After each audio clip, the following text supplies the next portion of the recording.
Hey guys, hey everyone, hey guys, hey guys, hey guys, Dark Spider David.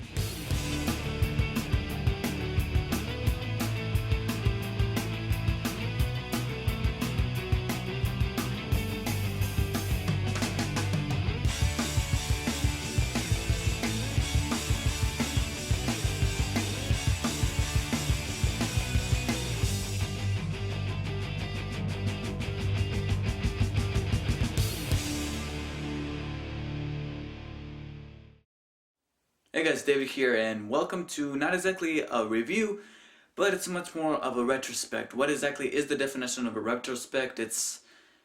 Well, I have no freaking idea, but in my opinion, at least in my educated guess, I'm assuming that a retrospect is when you're trying to talk about something, but you look at the past of it in order to describe it. At least I think that's what it's about. But this is a retrospect. So as you guys might know, the Dragon Ball Evolution movie is coming out pretty soon. As you guys can probably tell, I'm a Dragon Ball Z fan. Big time. I'm not a huge fanatic, I'm not a hardcore fan, but I am a fan of the phenomenon that is Dragon Ball Z. I happen to own 4 of the video games: Budokai 1, Budokai 2, Budokai 3, Budokai Tenkaichi. I'm planning on getting more, but I'm a little biased, I'm not entirely sure. I have watched all the Dragon Ball Z. I would love to own the whole show on what is it, box set, the DVDs and everything. I looked them up and they're really cost effective. They're extremely expensive. I don't know why, but they frankly they are. So what is Dragon Ball in general? Well, Dragon Ball is obviously from Japan. It's Japan anime. It's anime. Actually no, it's not exactly anime. It's much more considered manga, Japanese manga. I can't remember exactly what manga means, but it's a classic mythological story in a Japanese cartoon. I'm sorry if you hear any echoing. It's my drum set here, but Dragon Ball originated where an alien named Goku, who starts off as a little alien kid, arrives on Earth, and his assignment is to destroy Earth. However, I can't remember 100% what it was, but his ship gets rattled or something and he forgets his mission. And when he arrives on Earth, he adapts into human life, and instead of destroying people, he befriends them and he becomes a superior being. Little does he know that there's actually other superior beings, and that's where the whole story evolves. Goku happens to have a technique that he is born with a tail. This is part of his alien-esque persona. But he has a tail, and whenever there's a full moon on Earth, he transforms into a massive big ape. And he wreaks havoc. He loses all logic, and he just becomes a big, humongous brute. And once the full moon is gone, or gets defeated, or something like that, he turns back into a little baby, and boom, everything is forgotten. That's what practically happens in almost every episode. In Dragon Ball, we get...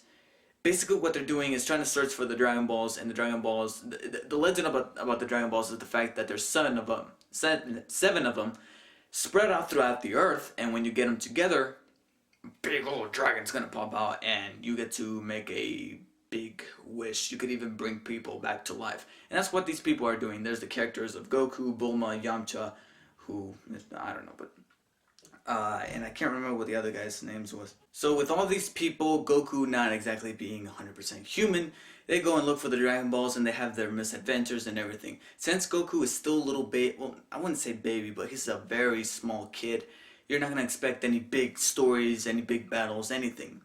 Once he will evolve into a teenager and into a semi-adult somehow, and that's where we kick into the whole story of Dragon Ball Z. At the beginning of Dragon Ball Z, we come to realize that Goku does not have the tail anymore.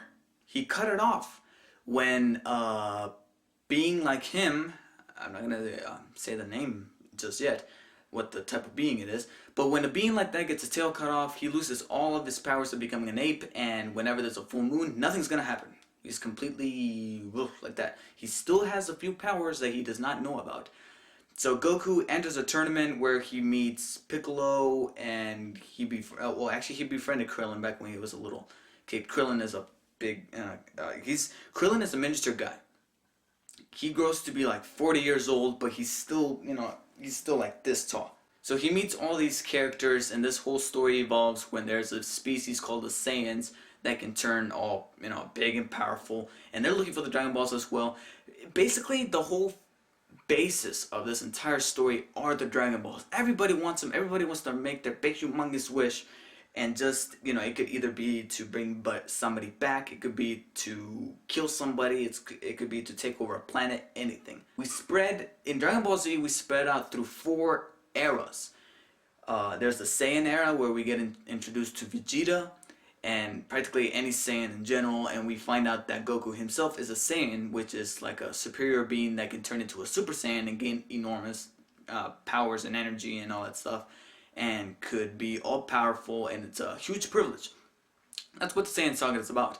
Then there's the Frieza saga, where we get introduced into Frieza, who, in my opinion, I think is a little gender confused. Then we go into the Cell saga, which in my opinion was the best saga out of all of Dragon Ball Z. It had tremendous character development, a great story.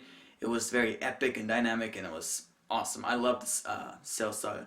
And then there was the Majin Buu saga, which kind of weirded me out a little bit. It was a little bit different. Certainly, I was a little bit thrown off due to the fact that the main bad guy is completely pink. But hey, absorbing people and then adapting into their powers is always cool.